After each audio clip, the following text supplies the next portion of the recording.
जय हिंद दोस्तों। रूस इस समय नाटो के देशों पर कहर बनकर टूट रहा है। उसका जहां मन कर रहा है वहां हमला कर दे रहा है। इस फोटो को जरा ध्यान से देखिए। यह फोटो नाटो के देश मेंबर रोमानिया का है, जहां रूस अपने कामिकाजी ड्रोन से एक बिल्डिंग पर हमला कर देता है। जिस तरह का ड्रोन ईरान ने अमेरिका के खिलाफ कर रहा है, उसी रास्ते पर अब रूस भी चल पड़ा है, क्योंकि रूस को भी अब पता चल गया है कि महंगे महंगे हथियारों से लड़ने का मतलब है अपना ही नुकसान करवा लेना। जी हाँ दोस्तों, रूस इसीलिए अब ईरान और अमेरिका के युद्ध को देख रहा है कि कैसे ईरान ने छोटे छोटे ड्रोन से अमेरिका और अरब देशों के नाकों में दम कर रखा है। इसीलिए तो रूस भी अब सेम वैसे ही ड्रोन का इस्तेमाल कर रहा है। और हैरानी की बात यह है कि रूस ने जिस बिल्डिंग पर हमला किया था वो बिल्डिंग लोकल लोगों का था, और बताया जा रहा था कि इस हमले में कई लोग भी मारे जा चुके हैं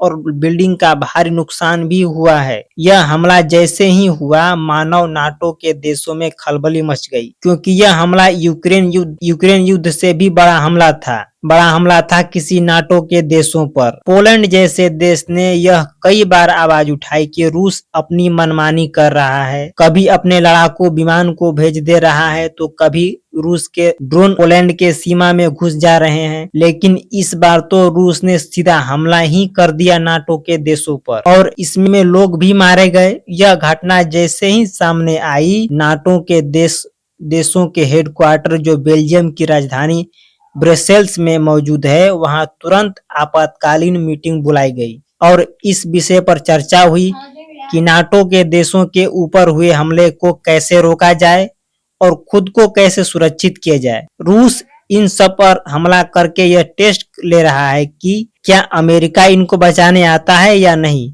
क्योंकि अमेरिका और ईरान युद्ध में नाटो ने अपना हाथ खींच लिया और अमेरिका का साथ देने से मना कर दिया। इसीलिए अब अमेरिका भी नाटो देशों को अपना सपोर्ट वापस ले रहा है। हाल ही में जर्मनी में अमेरिका के एयरबेस थे, वहां अमेरिका के 12,000 सैनिक मौजूद थे, लेकिन उसे भी अमेरिका ने वापस बुला लिया। यह दिखाता है कि अब अमेरिका भी नाटो की मदद नहीं करना चाहता। इसी का रूस फायदा उठा रहा है, क्योंकि अब अमेरिका ने नाटो से कहा कि तुम ईरान युद्ध में हमारा साथ दो, तब हम नाटो के मेंबर देशों का भी साथ देंगे। लेकिन नाटो के देशों ने कहा कि हम अमेरिका के नक्शे कदम पर नहीं चलेंगे और ईरान के खिलाफ कोई भी मदद नहीं करेंगे अमेरिका की। और इसी कारण से डोनाल्ड ट्रंप बहुत ज्यादा गुस्सा हो गए, और आपको तो पता ही होगा कि डोनाल्ड ट्रंप किस मिजाज का आदमी है। इसीलिए डोनाल्ड ट्रंप ने अब नाटो से अपना हाथ धीरे धीरे वापस खींच रहे हैं। इसीलिए रूस ने भी सही टाइमिंग देखकर नाटो के देशों पर हमला किया। अगर नाटो के देश रूस के हमले का जवाब नहीं देते तो रूस ये समझ लेगा कि अब नाटो पूरी तरह टूट गया है। तब रूस जो चाहे वह कर सकता है, तो यह युद्ध किसी भी तरह जा सकता है।